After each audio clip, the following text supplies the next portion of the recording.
하루 종일 벗고 쓰는 마스크 때문에 얼마나 불편하셨습니까? 게다가 또 저같이 이제 대가리가 큰 사람들은, 볼살이 큰 사람들은요, 요 저 마스크를 쓰다 보면은 귀가 아픕니다. 네, 귀가 아프죠. 귀가 아파요. 그래서 여러분들께 그 아픔에서 헤어나올 수 있도록 여러분들에게 아주 행복한 소식을 전해드리겠습니다. 하루 종일 벗고 쓰는 마스크 때문에 불편하신 분들 되게 이렇게 쓰시죠? 그렇죠. 네, 이렇게 쓰죠. 이렇게. 자, 근데 이제 옆으로 이렇게 쓰는데. 네, 이렇게 쓰지 마세요 이제. 자, 여러분 보십시오. 여기 안경 쪽에다가 예. 걸어 놓으시면 되겠습니다. 자, 여러 가지 이렇게 고개 코를 이렇게 닦게. 아이고. 아니 좀 이렇게. 네, 네. 이렇게. 예, 그래, 이렇게. 예. 이렇게. 자, 그래요. 애기 같아. 안경과 마스크를 동시에 쓰는 분들은 이 광고에 주목해 주시기 네. 바랍니다. 안경과 마스크 착용으로 인한 귀 아픔이 해결되고 숨 쉬고 말하기도 정말 편합니다. 마스크를 쓰고 벗기도 훨씬 편해집니다. 운동할 때 안경 흔들림도 줄여줍니다. 마스크 착용으로 인한 안경 김서림도 거의 없습니다. 네, 자 이제 마스크는 특허받은 마스크 이렇게. 거리 안경애, 안경애를 통째로 네, 이렇게. 쓰시기 바라겠습니다. 아유 우리 저 소재인 변호사님 또 이제 빈틈을 허용하지 않으시려고 안경 오늘 안 쓰시고 그러니까요. 제가 정말 몰랐는데요. 오늘 안경을 모르고 놓고 왔는데. 네, 별명 안티 PPL. 안티 PPL이에요.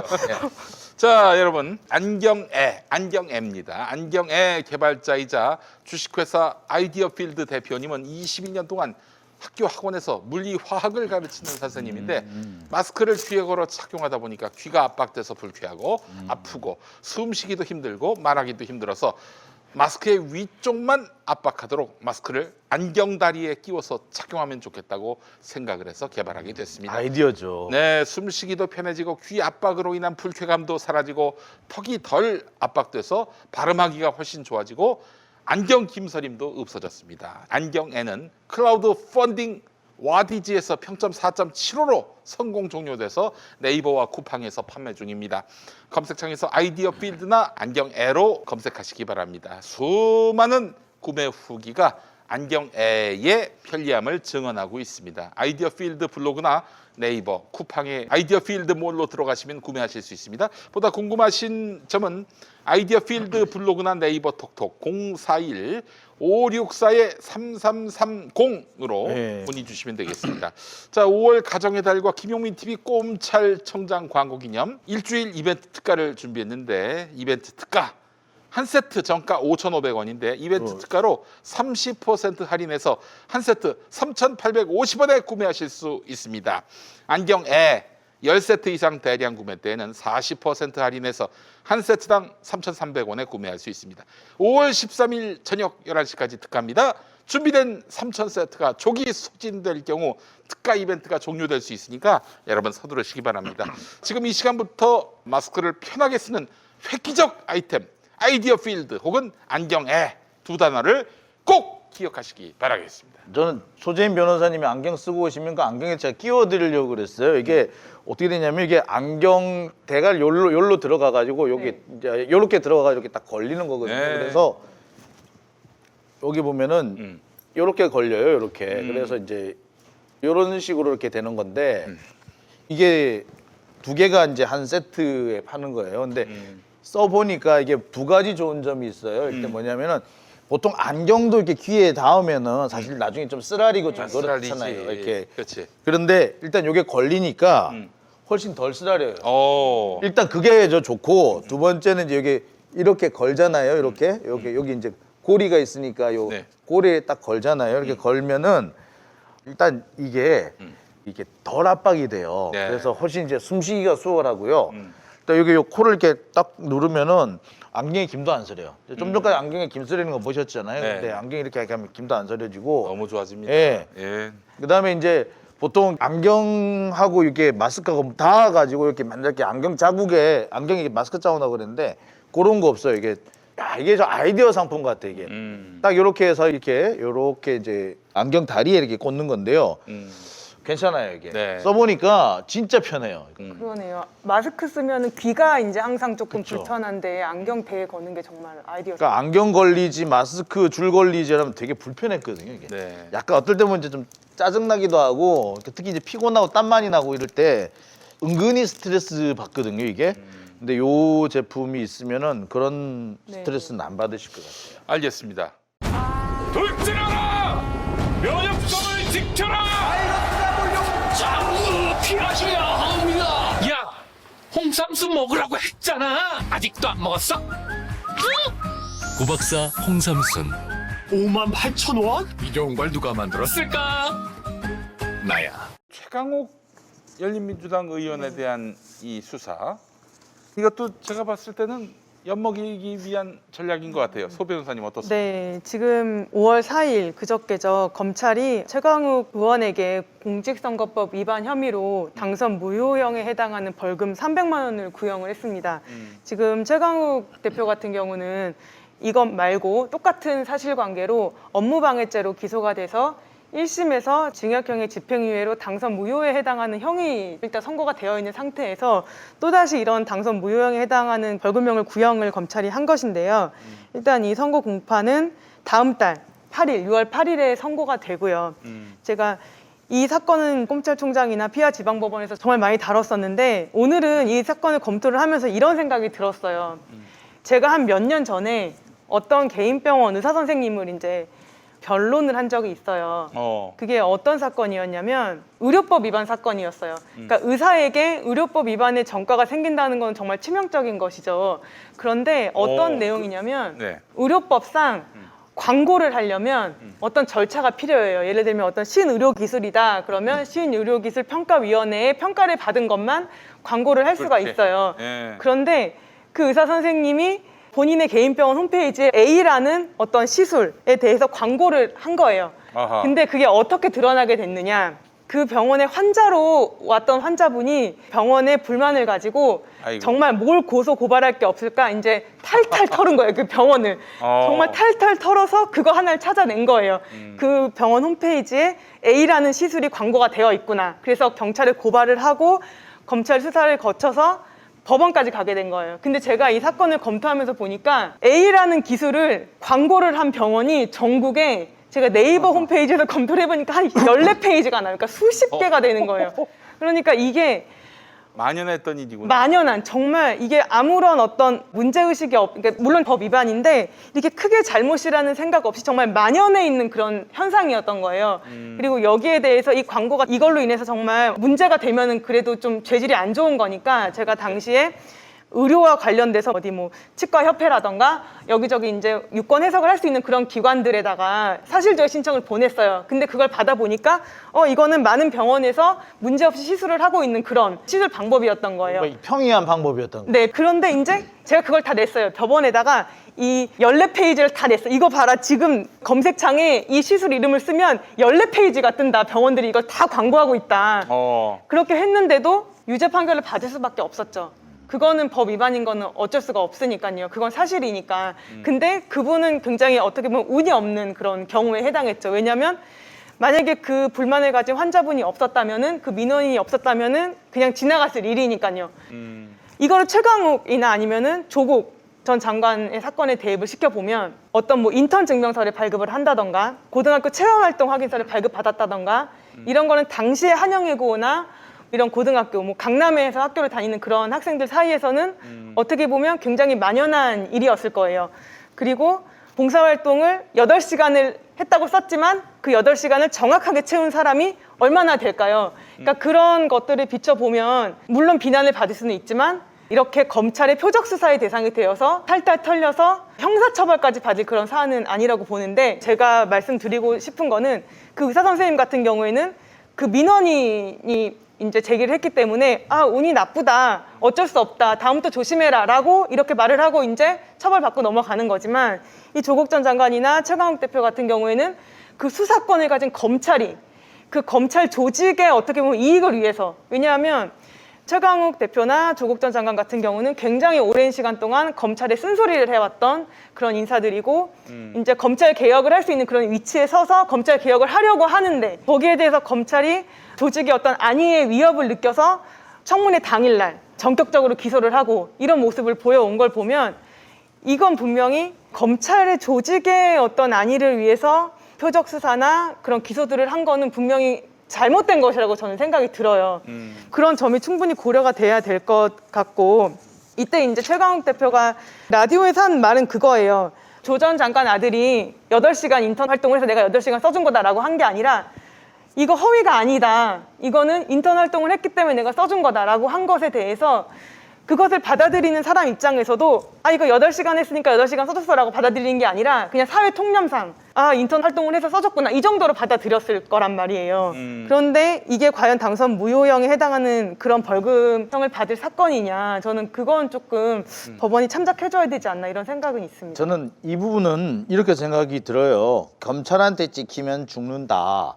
그거를 보여주기 위해서 수사를 했고 기소를 하건 사건들이다. 한마디로 전형적인 보복 수사인데 여기에 법원이 함께 놀아나면서 사건이 점점 복잡해지고 있는 거라고 생각을 합니다. 이게 도대체 그 봉사활동 확인서가 뭐라고 그걸 징역형을 선고를 합니까? 그걸 그렇게 해놓고도 그게 판사예요? 심지어 이번에 항소심에서도 그 얘기가 나왔어요. 법원에서도 이거 저 발부해 주는데요.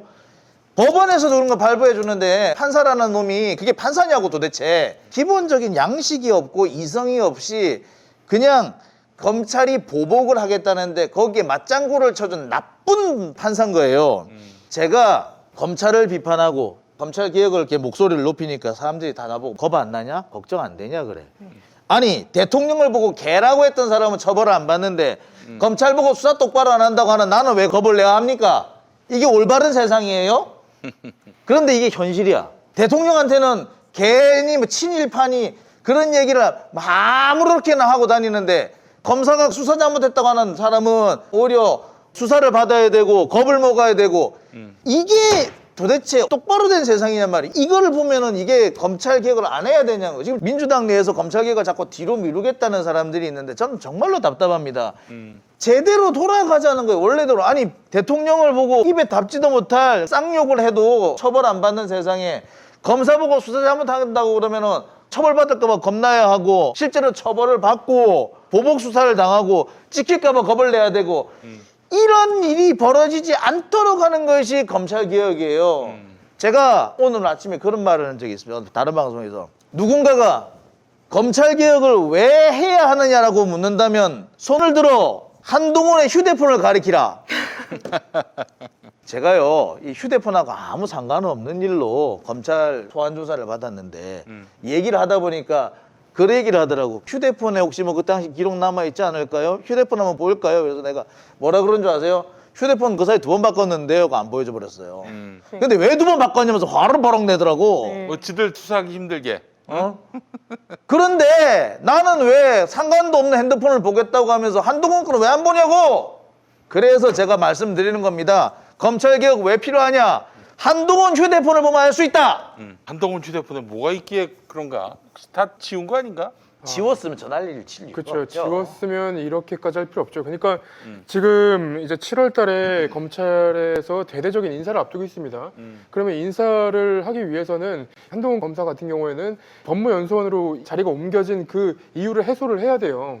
근데 그걸 해소하기 위해서는 핸드폰을 열어야 되고 이 핸드폰에서 무엇이 나오는가에 따라 결과가 뭐 무고하든 결백이 밝혀지든 아니면 범죄가 드러나든 둘 중에 하나는 어쨌든 결과를 봐야 되는 것인데 지금 휴대전화를 안 보고 사건을 종결하자는 그 사건팀도 사실 이해가 안 되고 그리고 왜 아직까지 이 휴대폰을 보여주지 않는지도 사실 이해가 안 되고 그리고 무엇보다도 이 사건이 초기에 이동재 전 기자 때문에 벌어진 일이에요. 이동재 기자가 내가 한동훈이랑 뭐 얘기를 했다 이런 식으로 얘기를 하면서 그러면 지금에 와서 이제 장윤진 선배를 고소하거나 유시민 이사장을 고소하거나 그럴 게 아니라 이동재 기자를 고소해갖고 그 사건을 일단은 풀어야 되는 거 아닌가 그 생각도 합니다. 그렇죠. 고소를 할 거면 사실 이동재 그쵸. 기자를 고소했어야 되는데 거기에 대해서는 뭐 전혀 없고 일단 최강욱 대표 사건 좀 마무리를 하면 변호사 입장에서는 서초동에서 그냥 일반 업무하는 변호사 입장에서는 좀 친한 사람이 인턴 증명서 좀 써달라고 하면 그냥 내 이름으로 써주는 거니까 그냥 시키고 싶은 일 시키고 대충 밥 몇 번 사주고 그냥 인턴 활동 증명서를 써주는 거에 대해서 그렇게 이게 법에 어긋난다는 이게 정말 너무 큰 잘못이라는 그런 의식을 하지 않았을 가능성이 커요. 왜냐하면은 로스쿨 법전원 그런 입시 같은 경우는 뭐 리트 점수라던가 아니면 대학교 학점 이런 게 중요하지 변호사 사무실에서 뭐 세고 센 게 변호사 사무실인데 거기서 인턴 활동 증명서 그거 8시간 한 장 써준 게 뭐 그렇게 큰 의미를 가지겠냐. 그냥 대충 써주고 마는 그런 정도의 아마 의미였을 거예요. 그렇기 때문에 뭐 8시간 만약에 변호사 인턴 하시는 분들 있으시면 생각해 보세요. 8시간이면은 출석을 해가지고 8시간을 다 재가지고 그걸 8시간 써주는 변호사들이 몇 명이나 있겠어요. 그리고 이거는 비단 변호사만의 문제가 아니고 다른 뭐 회사나 다른 어떤 체험 활동하는 그런 공간들이나 봉사활동 기관이나 이런 것에서도 아마 다 마찬가지일 거예요. 그런 것들이 좀 참작이 되었으면 좋겠고 사실 조국 전 장관 사건에서 인턴 활동 증명서나 체험 활동 확인서를 써준 그런 사람들이 기소된 사람이 한 명도 없어요. 왜냐하면 그 사람들은 검찰에 유리한 증언을 해줬기 때문이라고 그렇죠. 생각이 들어요. 근데 최강욱 대표 같은 경우는 검찰에 유리한 증언을 해주지 않았고 결국 거기에 대해서도 이제 검찰에 미운털이 박혀서 기소가 된 것이라는 저는 그것도 분명히 있을 거라고 생각을 해요. 왜냐하면 조국 전 장관 사건에서 나와서 증언을 했던 교수나 뭐 이런 사람들이 사실은 똑같은 구조예요. 그렇다면 최강욱 대표처럼 다 기소를 업무 방해죄로 다 기소를 당했어야 되는 사람들인 거예요. 그런데 그 사람들에 대해서는 기소를 하나도 하지 않았고 최강욱 대표에 대해서만 기소를 한 거죠. 그러니까 이거는 말 그대로 선택적 기소인데 선택적 기소의 선택의 기준이 뭐였느냐? 딱 하나죠. 검찰이 보기에 미운 놈인가 아닌가. 그겁니다. 그러니까 검찰 자기 식구인 한동훈은 수단과 방법을 가리지 않고 처음에는 포렌식 하는 소프트웨어가 없어서 안 한다 그러더니 소프트웨어 들어왔다고 우리가 그렇게 열심히 보도를 했는데 이제는 입 싹 닫잖아요. 소프트웨어 얘기 없이. 그리고 기자들은 더 나빠. 아니 도대체 어느 피의자가 요새 이 핸드폰 안에 모든 증거가 다 있다고 그러는데 네. 어느 피의자가 휴대폰 포렌식도 안 받았는데 무혐의 결론을 내줍니까? 글쎄 말이에요. 그러니까 휴대폰하고 전혀 상관없는 건이었어도 휴대폰을 들여다보려고 할 판에 휴대폰으로 전화하고 300건이니 뭐 3000건이니 이렇게 연락을 했다고 하면은 휴대폰부터 보는 게 성식 아닙니까? 근데 그거를 안 하고 무혐의 결정을 내려야 된다고 억지 쓰는 그걸 무혐의 결정 안 내렸다고 뭐 방탄 웃자고 운운하는 그게 기자냐고. 그거는 그리고, 네. 기자가 아니라 요즘 늘 말하는 양아치죠. 그거는 진짜 인간 쓰레기야 쓰레기. 기레기라고 하기도 부끄럽고 제가 볼 땐 핵폐기물이에요. 핵폐기물. 플루토늄이야 플루토늄.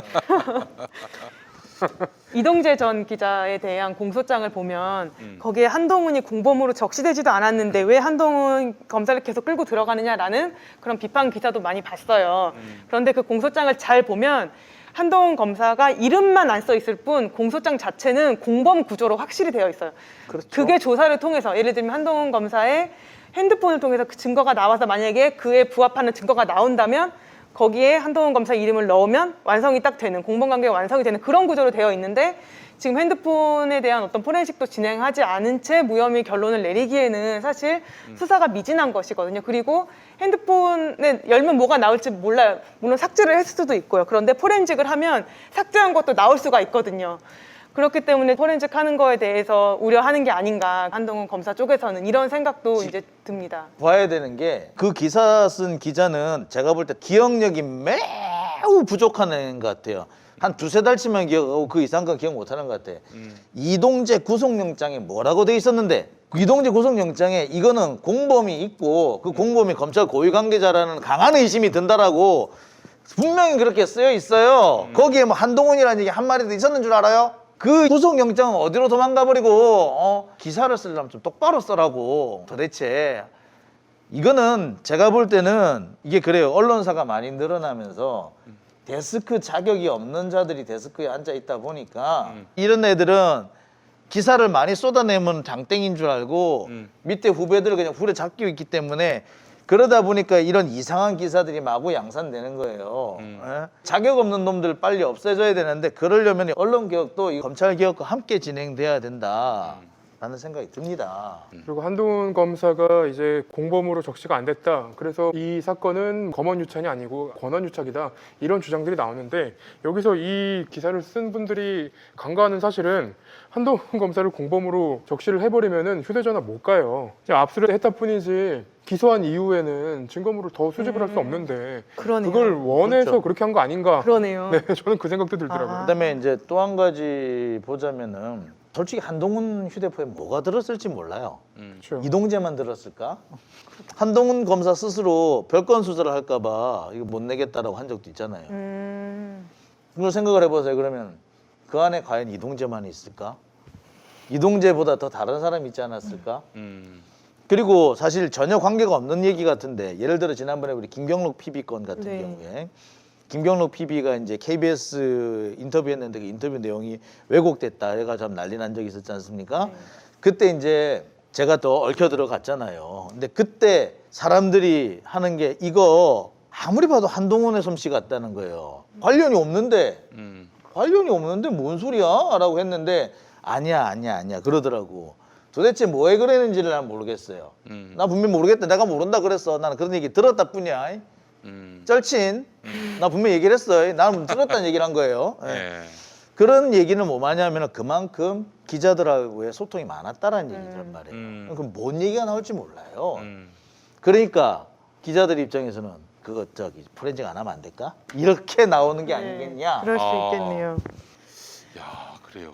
아 근데 저도 지금 짧게 몇 마디 한동훈 검사에 대해서 얘기를 했는데 조금 겁이 나요. 저는 뭐 아무것도 아니지만 유시민 이사장 지금 기소가 됐잖아요, 명예훼손으로. 제가 유시민 이사장이 이제 인터뷰한 내용을 보니까 이런 말을 했어요. 그 당시 계좌를 이제 검찰이 본 것 같은데 그 당시 한동훈 검사가 있던 반부패 강력부 쪽에서 봤을 가능성이 높다고 판단했다. 이걸 가지고 지금 허위사실 적시 명예훼손으로 이제 기소가 된 거거든요. 그러니까 한동훈 검사가 있던 반부패 강력부 쪽에서는 안 봤을 수도 있어요. 그러니까 지금 이게 어디서 이 계좌를 들여다봤는지는 아직 기사로 지금 안 나온 것 같아요. 그런데 올해 1월에 사과를 하신 걸 보면 이제 한동훈 검사가 있던 반부패 강력부 쪽은 아니라는 그런 말인 거겠죠. 근데 이게 과연 허위사실 적시냐.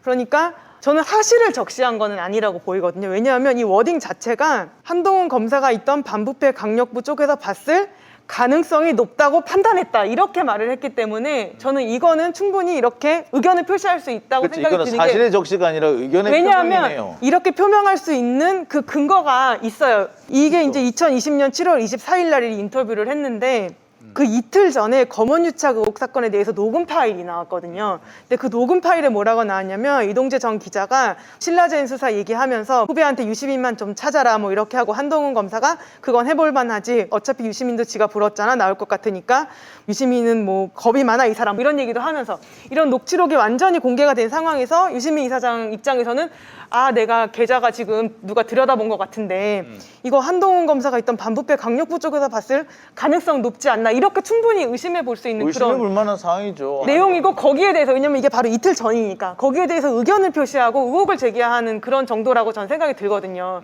그리고 이후에 아니라는 걸 알게 된 다음에 사과도 했고요. 그래서 이런 점을 보면 이거는 일단 기소는 됐지만 그래도 유시민 이사장이 한동훈 검사에게 이렇게 오해가 될 만한 얘기를 한 거는 미안하다. 그런데 나는 당시에 이런 이유가 있어서 의견 표시를 한 것이다라고 하면 그렇게 뭐 무죄 또는 가벼운 벌금형 정도 나오지 않을까 이런 생각은 듭니다. 뭐 그 정도면 충분히 더 시비를 걸 수 없을 정도로 그 의견임이 너무나 확연해지잖아요. 또 의심이라는 영역으로 국한될 수도 있는 것이고. 근데 그걸 갖고 이제 시비를 걸었단 말이죠. 아니 검사는 의심이 들면 수사를 하잖아요. 근데 일반 국민은 의심이 들어서 의심된다고 말을 하는데 그것도 안 된단 말이에요. 더군다나 수사를 하는 검사에 대해서 의심을 하는 건데 그거는 검사가 당연히 부담해야 할. 그러니까 봐봐요. 우리가 처벌에 대한 그 염려는 안 하잖아요. 다만 이게 망신살을 뻗을 가능성, 끊임없이 언론에 소환돼 가지고 유시민이가 거짓말했다더라 이런 것들, 이런 마타도에 휘말리는 거를 걱정하게 만들어요. 이러면 언론이 이게 사적 형벌을 가하는 거 아닙니까? 근데 저는 재판에 들어가면 오히려 재밌는 상황이 벌어질 것 같다라는 생각을 좀 합니다. 왜 그러냐면 지금 이제 유시민 이사장이 어떤 사과문 입장문을 올렸을 때 그 내용에는 내가 확증 편향을 좀 가졌던 것 같다. 뭐 충분한 근거가 없었다. 이런 취지의 글을 올렸었는데 유시민 이사장이 알릴레오나 다른 방송에서 나와서 한 얘기들을 들어보면 충분히 어딘가에 확인은 했다라는 정도는 확인이 되거든요. 네. 그러면 재판에서는 어떻게 어디까지 확인이 됐는지가 공개가 되지 않을까라는 좀 생각을 제가 이제 그 당시에 전화 통화를 하면서 내용을 좀 들었는데 내가 그 상황이라도 의심을 할 만하겠더라고요. 그러니까 이제 그 당시에 이제 검찰이 노무현 재단 주변 사람들을 이렇게 저렇게 수사를 하고 있는데 당시 노무현 재단 건물을 짓기 위해서 기부금을 받았단 말이에요. 근데 희한하게 기부금 낸 사람들만 꼭꼭 집어내더라는 거예요. 그러면은 나라도 혹시 이거 계좌 추적했나? 그래서 담당 거래은행에 물어봤대요. 이거 혹시 계좌 추적 같은 거 했어요? 이랬더니 그런 거는 말씀드릴 수 없습니다라고. 그럼 나 같은 그 상황이 되면 의심해요, 안 해요? 그 상태에서 아이 그렇죠. 그런 게 어디 있어요? 아니에요. 아니면 아니라고 보통 얘기하거든요. 그렇죠. 근데 말씀드릴 수 없습니다. 라고 하면은 어이구 계좌 추적 하나 보다. 그렇죠. 딱 그런 생각을 한단 말이에요. 예. 그런데 검사들의 화법이 그거예요. 이거 뭐 이렇게 된 거 아닙니까? 수사 중인 사안에 대해서 말씀드릴 수 없습니다. 이런단 말이에요. 계좌 추적 부분에 대해서 말씀드릴 수 없습니다. 이렇게 얘기를 하면은 그럼 당연히 의심을 하지. 그런데 그런 걸 가지고는 이런 식으로 한다. 이 얘기는 뭐냐면은 검찰의 밑보인 놈들한테는 확실하게 보복을 하겠다. 달리 말해 또 좁혀서 얘기하자면 한동훈, 윤석열한테 찍히면은 죽는 줄 알아라. 라는 의미가 담겨 있는 거예요, 이거는. 그렇죠. 이제 검찰의 수사권, 기소권이라는 정말 강력한 권한이 검찰의 조직의 이익을 위해서 사용되는 거는 국민 앞에서 해서는 안 되는 일이죠. 그래서 제가 드리는 말씀 아닙니까? 왜 검찰 개혁을 해야 되느냐고 묻는다면 손을 들어 한동훈의 휴대폰을 가리키라고. 참 한동훈 휴대폰 열면 그와 유착됐던 사람들의 그 면면이 다 드러납니까? 왜냐면 한동훈 외의 사람들의 통화 내역이라든지 이런 것들, 뭐 문자 오간 내역 이런 것들을 공개하기는 쉽지 않을 것 같은데. 최소한 뭐 카카오톡이라던가 뭐 연락을 나눴던 횟수들은 공개가 됐었잖아요. 예를 들면 검언유착 같은 기간 동안 이동재 기자랑 이제 연락을 하는 동안 윤석열 전 총장이랑 2,400번, 김건희 씨랑 300번, 뭐 이 정도 2,700여 번의 연락을 했다는 건데 그런 내용이 안 나오면 안 나오는 대로 신기하지 않을까요? 다 지워지는 거니까. 그리고 나오고 안 나오고를 떠나서 아니 별 상관도 없는 저도 그 당시 휴대폰에 카톡이 있을 수가 있으니까 꺼내보라고 하는데 그러는 사람들이 한동훈 거는 굳이 안 열겠다. 이거는 아니지 않습니까? 안 나오는 건 두 번째 문제고 수사를 왜 그렇게 하느냐고요. 어느 놈은 별로 관계가 없는 거지만은 휴대폰을 보면 확실히 알 수 있으니까 그거 까봐라고인데 휴대폰을 봐야지 알 수 있는 건인데 안 보고 넘어가겠다. 수사를 이런 식으로 해도 되느냐고요. 검사가 이렇게 해도 돼요? 이게 검사예요? 이러니까 검세 소리를 듣지. 아유. 아이고 알겠습니다. 그러니까 그 결과가 다 드러났으면 좋겠어요. 그동안 어떻게 검언 유착이 이루어졌는지 천말을 다 할 수 있는 거 아니겠습니까? 쉽지는 않을 것 같다는 생각이 드는데 이거 어떻게 다 깔 수 있는 방법 없을까? 다 깔 수 있는 방법이야 뭐 일단 의지만 있으면 까죠. 의지만 있으면. 의지가 없으니까 안 까는 거죠. 말씀드렸지 않습니까? 소프트웨어 들어와 있다고. 국내까지 들어와 있다고. 저희는 맨 처음 알기로 홍콩까지 들어와 있다. 남중국해를 건너면 된다 그랬었는데 그 뒤에 보니까 국내에 들어왔더라고요. 네. 근데 샀다는 얘기가 없어요. 아니 이해가 안 되는 부분이 너무 많잖아요. 그러니까 한동훈 검사장과 같은 종류의 휴대폰을 쓰는 범죄자들은 아무도 핸드폰 포렌식을 안 한다는 얘기잖아요. 아니 그런 식으로 하니까 지금 삼성 은하수폰의 시장 점유율이 이렇게 줄어드는 거 아닙니까? 이거 저 검찰이 앞장서 가지고 사과폰을 이렇게 광고해 주는 것밖에 없네요. 이거 그래요. 알겠습니다. 아유 참.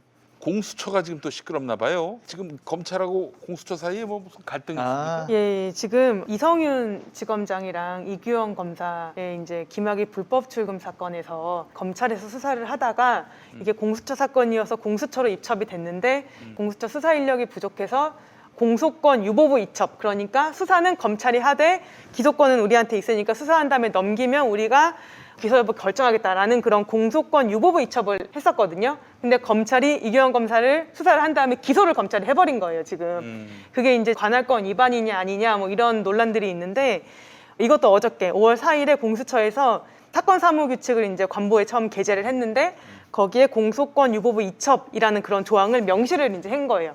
그러니까 검찰이 검사를 기소하는 거는 관할권 위반이다, 이런 내용의 이제 법령이 하나가 생긴 거거든요. 근데 여기에 대해서 검찰은 이제 입장문을 내면서 이거는 법적 근거 없이 새로운 형사 절차를 창설하는 것이다 이러면서 비판을 했고, 공수처 입장에서는 공수처 45조에 따르면은 이런 공수처의 어떤 운영에 대해서 공수처 규칙은 행정 규칙이지만 대통령령에 준하는 효력이 있다. 이런 주장을 하면서 서로 지금 갈등을 일으키고 있는 상황이에요. 근데 저는 이런 갈등 상황 자체는 매우 바람직한 현상이다. 이런 생각이 들어요. 특히 검사에 대한 수사에 있어서는 공수처가 이 검찰을 견제하는 그런 역할을 해야 되기 때문에 여기에 대해서 공수처가 강하게 나가는 거는 저는 굉장히 바람직하다라고 생각이 듭니다. 일단 검찰청은요, 이거 지는 싸움이에요. 왜냐? 검찰청은 스스로 법령을 만들 수 있는 권한이 없습니다. 법무부령으로 만드는 거죠. 자기 내부 수사 규칙 같은 거는 정할 수 있지만 기본적으로 법령을 만들 수는 없어요. 근데 공수처 같은 경우는 현재 이게 대통령령에 준하는 형태의 규칙을 정한 거, 수사 준칙을 정한 것이기 때문에 이 건에 대해서는 검찰청이 질 수밖에 없어요. 그리고 결국에 이 공수처에서 이번에 낸 수사 준칙 같은 경우를 받아들일 거냐 말 거냐는 거는 이게 시행령이기 때문에 법무부 장관이 오케이 해버리면 땡이에요.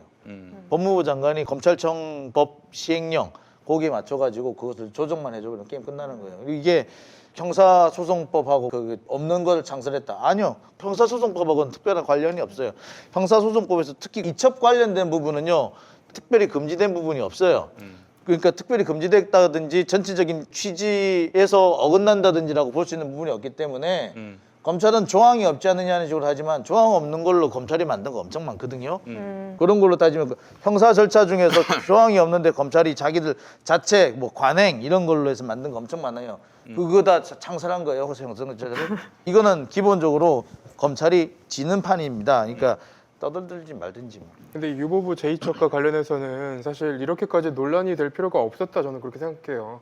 왜 그러냐면 수원지검에서 사건 기록을 넘겨줄 때 본 문서가 아니라 사본을 넘겨줬단 말입니다. 네. 사본을 넘겨줬다는 것은 사건을 전체를 다 줬다는 얘기가 아니에요. 그러면 공수처의 입장에서는 2첩, 제2첩 이렇게 얘기할 게 아니라 우리한테 사본이 넘어왔기 때문에 그러니까 본 문서가 온 게 아니라 사본이 넘어왔기 때문에 애초에 2첩된 적이 없다. 제2첩이란 말도 성립하지 않는다라고 얘기했으면 이렇게까지 논란이 될 필요가 없었어요. 그렇죠. 네. 이거는 이첩이 아니라 리젝트, 거부.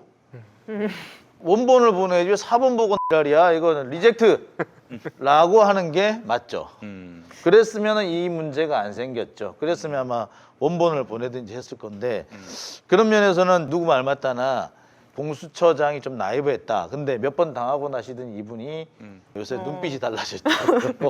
저는 이렇게 공수처 입장문을 보고 좀 안심이 됐는데 앞으로도 계속 지켜봐야 되겠지만 사실 이 공소권 유보부 이첩에 대해서는 사실 대검의 주장도 막 틀린 말은 아니에요. 완전 틀린 말은 아니에요. 그러니까 이거는 어떻게 되냐면 만약 국회에서 공소권 유보부 이첩 조항을 법률에 규정하지 않는 한 이거는 법률에 대한 최종적인 판단 권한이 사법부에 있기 때문에 아마 이규영 검사에 대한 사건에서 이 공소권 유보부 이첩이 맞느냐 틀리느냐 관할 건에 대해서는 아마 그 사건에서 최종적으로 판단이 될 거고 다만 저는 이제 이 공수처법을 유기적으로 해석을 해보니까 검사에 대한 기소권은 배타적으로 공수처에 있다라고 해석되는 게 법률에서 그 해석이 도출이 된다고 저는 생각이 들어서 고위검사가 아니라도 네, 네, 검사라고 되어 있어요. 이게 보면은 판사 검사라고 되어 있어요. 판사 검사에 대해서는 공소 제기를 공수처가 한다라고 이렇게 검사에 대한 수사가 다른 데 있으면은 공수처에 이첩해야 된다. 이런 조항들이 그러니까 여기 수사를 실제 어디서 있어요. 하는지의 네. 문제는 또 변론으로 하더라도 적어도 공소 제기는 공수처에서 해야 된다. 네. 확실해요. 저도 이제 그렇게 생각이 들어요. 그래서 공수처에서 이제 다른 수사기관에 이첩을 할 때도 다른 기관에서 수사하는 게 적절하다고 판단될 때 이첩할 수 있다는 것이지 기소권까지 거기에 이제 넘긴다라는 그런 표현은 아니거든요. 이 법률 자체가. 그래서 이게 어떤 공수처 규칙에 규정이 되어 있다고 하더라도 이 법률과 결합을 해서 그 법규 명령적 행정 규칙, 그런 법규 명령의 효력을 가지는 그런 행정 규칙이기 때문에 저는 기소는 이제 관할권 위반으로 공소권 없음 이렇게 판단이 되어야 된다고 보고 이성윤 지검장 사건에 대해서는 수심이 결정을 봐야 되겠지만 결국은 검찰의 기소권은 없다라는 생각이 그렇죠. 예, 듭니다. 기소를 하는 거는 뭐 배타적으로 공수처가 가지고 있는 권한이기 때문에 수사를 어디서 하는 거하고는 또 별개로 네, 별개죠. 별개로 어쨌거나 기소는 공수처에서 해야 돼요. 검찰 개혁이 이렇게 어려운 겁니까? 아니면은 이게 좀 더 당차게 했으면은 조기에 깔끔하게 해결이 됐을까요? 독한 놈 만난 거예요, 그냥. 아, 독한 놈 만났다. 네. 그 독한 놈을 만났다. 우리가 그렇게 독하지 못한 거예요. 그러니까 이럴 거라고 예상이 안 됐을까요? 이렇게 독할 거라고는 저도 생각 못했습니다. 네, 그러면 아이고. 저도 사실 제가 늘 말씀을 드리잖아요. 내가 친검 기자였다고. 경찰하고 검찰하고 수사권 갈등을 벌일 때 단 한 번도 경찰 편을 든 적이 없어요. 그리고 또 제 몸에 흐르고 있는 그 오랜 경험상 경찰한테서 받았던 심리적인 압박이라든지 위협, 거의 살해 협박이죠. 팔부두에 가면은 대공분실이 있는데 거기는 바닥을 열면은 바로 바다다. 거기는 싹 담가도 아무도 모른다. 그 얘기를 우리 부모님 앞에서 하더라고요. 차관이. 그런 나쁜 시기가 있는데 그런 걸 겪다 보니 단 한 번도 제가 경찰 편을 든 적이 없습니다. 그런데 나 그래 경찰이 나쁜 놈이라고만 생각했지. 근데 이렇게 검사들 배운 놈들이 이렇게 독할 거라고는 생각 못했습니다. 배운 놈이 독하니까 정말 무식한 사람들보다 몇 배는 독하네요. 네, 저는 요새 그런 생각을 절실하고 하고 있기 때문에 진짜로 법이 통제를 해야 되고 감시를 해야 되는 존재가 있다면 못 배운 서민들이 아니라 배웠다는 놈들부터 감시하고 통제하고 제한해야 되겠구나.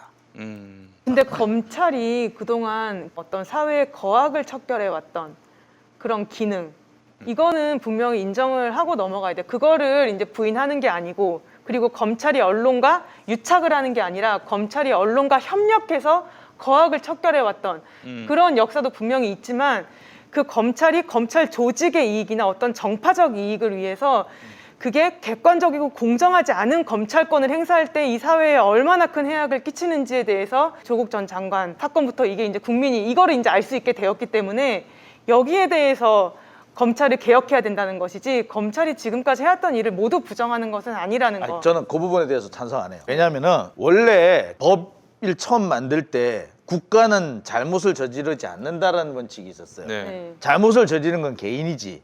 그래서 잘못을 저지르는 순간 그 사람은 공무원이 아니다. 이런 식이었어요. 그래서 국가는 전혀 잘못을 저지르지 않는다는 그런 식이었어. 그런데 지금 같은 경우 그게 인정이 안 되는 거 아니에요. 예? 자, 그래서 이렇게 되려면은 모든 공직자들은 단 하나의 잘못이 있어도 그게 국가의 잘못이 되는 거예요.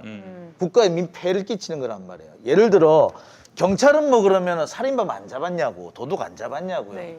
많이 잡아 넣었잖아요. 그런데 엉뚱한 사람을 구문해가지고 두들겨 팼단 말이에요. 엉뚱한 사람을 구문해서 두들겨 패서 감옥에 집어넣었는데 그 앞에서 우리 경찰이 그래서 진짜 살인범도 잡고 도둑도 잡고 했잖아요 라고 하면 그게 과연 변명이 되느냐. 그렇게 변명은 할 수 없죠. 그리고 그거는 그거에 말도 안 대해서 돼. 검찰이 우리 거악을 척결했잖아. 거악 척결했지만 니들이 거악이 됐잖아. 맞아요. 그렇습니다. 좀 더 악독했어야 했다. 그리고 이런 개혁은요 조기에 끝냈어야 했어요. 이거를 뭐 제도적으로 절차적 정당성을 갖춰서 그래서 개혁 안 되죠. 아니 하나회 척결을 무슨 공청회 열고 그렇게 해서 하진 않았잖아요. 그렇죠. 네. 어느 날 아침에 어느 날 아침 갔더니 자기 방이 없어져. 이렇게 가야 된단 말이에요. 아주 전광석화와 같이. 그래서 정말 이렇게 그야말로 할 수 있는 모든 파행은 다 겪고 이렇게 해서 만신창이가 되는 개혁하지 말고 정말 아침에 딱 나왔는데 방이 없어졌어. 내 직이 없어졌어. 이래야 한다. 개혁을 하려면은. 또 그런 개혁을 하라고 국민들이 충분한 권력을 주었다. 이렇게 생각을 해야 됩니다. 정말 너무나 많은 뼈아픈 교훈을 얻고 갑니다. 조국 장관이 오늘 또 사과를 했고요. 또 민주당에서는 또 왜 조국 잘못했는데 조국 때문에 졌다 이딴 소리 하면서 또 대국민 사과문 내는 칠푼이들도 있고 말이죠. 정말 조국 때문에 졌다고 생각이 들면 조국 얘기를 더 하지 마세요. 그런 탈당해 이 새끼들아 진짜. 아니 이 새끼들이 진짜. 잘못 그거 내가 탈당해 이 X랄. 아니 그리고 내가 잘못한 게 있잖아. 그래가지고 사람들한테 지적을 받았어요. 그러면은 화 한 번 하고 그 다음부터 쌩 까야 돼. 왜 자꾸 꺼내가지고 또 얘기를 또 하게 만들어요. 그 바보짓 아닙니까? 그리고 어떤 친놈이 공천을 했는지 이따위 것들이 지금 민주당에서 또아리를 틀고 말이죠. 훌륭한 분들도 있죠. 근데 이상한 것들이 너무 많아. 아니 지지자를 이렇게 모멸 감주는 이런 친놈들이 무슨 정치를 한다고. 아이고 참 정말. 지지자들을 미친놈 취급을 하고 있잖아요. 지지자를 찌질이 취급하고 있어요 지금. 이런 놈들한테 아이고 진짜. 여기 개혁 안 되는 이유가 여기 있습니다. 이게 뭐 딴 게 아니에요. 개혁할 수 없는 놈들이 지금 가서 또아리를 틀고 있기 때문 아니겠습니까? 뭐 하여간 그렇습니다. 조국 전 장관 또 이제 거론이 되니까 그 뭐 무제한 책임 다시 사과 이런 말씀도 했고요. 회초리를 더 맞겠다. 이거보다 아유, 어떻게 더 회초리를 맞아야 하는지. 더 민초? 무슨 인영? 무슨 인영 의원이던데 그 사람은 왜 그렇게 이소영. 이소영 말고 무슨 인영이라고 또 있었어. 조인영인가? 뭐 더 민초라고 그 모임에서 또 이제 꼭 그렇게 조국 잘못, 김어준 잘못 얘기할 만한 사람만 불러가지고 무슨 저 간담회를 또 열었더만. 그래서 신문에 시커멓게 실리고. 아니 도대체 어떤 신놈이 말이죠. 자기 당을 돕는 사람들 그리고 자기 선거 승리의 주역이라 할 수 있는 조국 장관을 비난합니까? 더 민초 누구예요? 이름은 좀 까고 끝내겠습니다. 탄도리들이 노무현 대통령 까는데 앞장선 거랑 똑같은 이치죠. 조국, 윤미향, 김어준 비난. 이 판을 깔아준 사람이 누구냐면요. 고영인. 인형이 아니구나. 고영인. 뭐 하는 인간인지는 모르겠지만은 여러분 기억해 주세요. 고영인. 이런 판을 깔아주는 이유가 뭡니까 도대체? 그 자해예요, 자해. 어? 뭐 하는 짓입니까 이게? 김어준 때문에 졌다. 고영인. 핑계도 안산 다양하다. 단원갑이구만. 단원을은 이제 누구야? 김남국이고. 김남국이고. 참 핑계도 다양하고 자기가 잘못했다는 건 아무도 얘기가 없어. 고영인하고 전해철은 무슨 관계일까? 안산의 오야붕이던데 전해철이. 참 하여튼 이렇게 의리도 없고 기본적으로 잘 되면 지가 잘난 거고 못 되면 남 탓이고 음, 잘 되면은 지가 열심히 뛰어서 당선된 거고 못 되면 조국 때문에 안 된 거고 음. 그딴 생각을 하고 있으면은 그게 에휴, 앞으로 고영인 두고두고 얘기할 겁니다. 제가 진짜. 아니 배은망덕한 인간들이 너무 많습니다. 배은망덕해, 아주 배은망덕해. 배은망덕하기가 정말 하늘을 찔러요. 이소영 그 사람 또 왜 그럽니까 도대체? 내가 굉장히 그 사람 좋게 봤거든. 근데 하는 짓거리 보니까 아주 정말 밥맛 떨어지게 일을 합디다 보니까 쥐들이 잘나서 그렇게 된 거예요. 이거 한마디로 그런 거야. 자, 이런 식으로 정치를 하면은 어떤 일이 벌어지는지 한번 보면 되겠습니다. 마치겠습니다. 오늘 저 꼼차청당 함께 해주신 여러분 감사하고 우리 서재인 변호사님 수고 많이 하셨고 김태형 기자님, 우리 장영진 국장님 수고 많이 하셨습니다. 예, 다음 주에 뵙겠습니다. 감사합니다. 고맙습니다. 김현